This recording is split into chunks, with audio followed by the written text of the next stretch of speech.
What's up? Welcome back to my channel, or for the first time if you're new, I'm Sylvan, and today I'm going to be reacting to Mortenax Blade's character trailer, Nirvana. I am quite excited to get into this. The little bit of implications of where Blade's character is going, both in the actual story and in the special program, very much excited me. So I'm hoping to see what we can pull out of this trailer, though I imagine it's mainly going to be just good vibes. But regardless, I'm just excited, so feel free to like and subscribe if you enjoy the video, leave a comment on your thoughts, and consider becoming a channel member if you want to support me just that little bit extra. And let's get into this. Alright. I really like the original Blade teaser, so... well, trailer, rather. Ooh. Shoo-hoo? Yeah. Ooh. Ooh.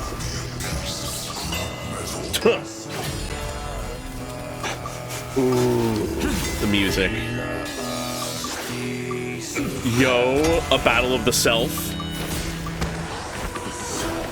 I love this kind of shit. God, visually this is so good. The sharp blade must first be broken.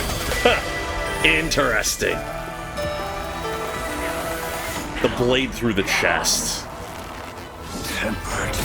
Ooh, hammering the broken blade. 1,000 times. Ooh, the gray hair. And it becomes one with him. Yo! Escape is no longer possible. Ooh, the flute. I love this. As this iron burns, it will serve as the tempering fire. Beautiful. And the gray hair is tying back to before he became Blade. Returning to his family, his home after that. Kafka and Silverwolf. This is really, really solid. Visually, audibly, it's great, but also narratively and thematically, there's some good stuff in here. First of all, I think I want to focus on the tempering of the blade, the breaking of the blade. Blade says that for a blade to be tempered, it must be broken 1,000 times. And very obviously to me, what this speaks to is himself. This is what must be done for a blade to be tempered, to be perfected. And he is Blade, a blade that has been broken. But if it needs to be broken to be tempered, he is just in that process. And perhaps Mortenax Blade, this form, is evidence of that tempering. Hence the subtitle here, Tempered Essence. His very essence has been tempered, has been refined, after being broken down thousands of times. With him seeking death, he has broken himself down until he can be reforged anew. Rather than a broken man seeking death, perhaps he can be reborn, reforged, and then return to those he has found he cares for those he shares a home with. For him, that is the Stellaron Hunters. We see at the end of this trailer him walking out of this mindscape, out of this battle, out of this reforging towards Kafka and Silverwolf. But at the same time, there are forces that would hold him back, that would twist him into something else. Shoo-hoo and his remains within him. It ties back into the main story that we are leading into. For him to be reforged, the remnants of Shoo-hoo must be eradicated from within him. Whether or not he can survive this, what he will become if he does, that is a question.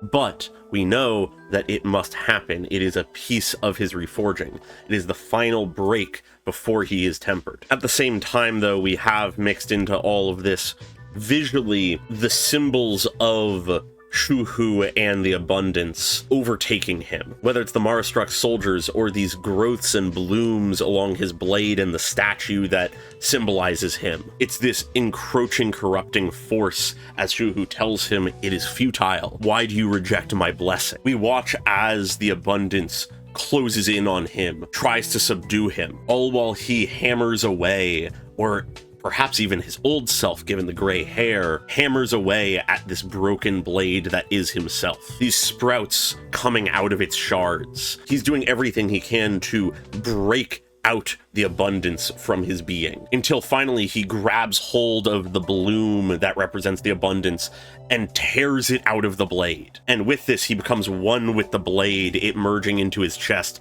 erupting into a burst of flame that burns away the abundance. Surrounded by flame and the burning bows of the abundance, the statue no longer is encroached upon. It is just him, a tempered and reforged blade. And so finally, having perhaps burned it away, or still in the process of doing so, he steps out of the field of flowers with the blade in the ground and into the world, the real world, where he can be with those he cares for. He has gone through the process of tempering and now returns home. It's really solid. There's a lot here. I wouldn't be surprised if after the main story, there's even more that can be pulled out of this. I have a feeling we're going to get into a lot of this sort of thematic concept stuff in the story, and I'm very excited for it. But with that, I think I'll leave things there. I'll leave any further talk to when I'm streaming later today, the main story. And with that, feel free to like and subscribe if you enjoyed the video, leave a comment on your thoughts, and very special thanks to all of my channel members, including Amorphosilica, Dweller, and Pokelove101 at the normal tier, and Kondo Nano at the cool person tier. Really appreciate your support, as always, and I hope you all have a great day. Bye-bye!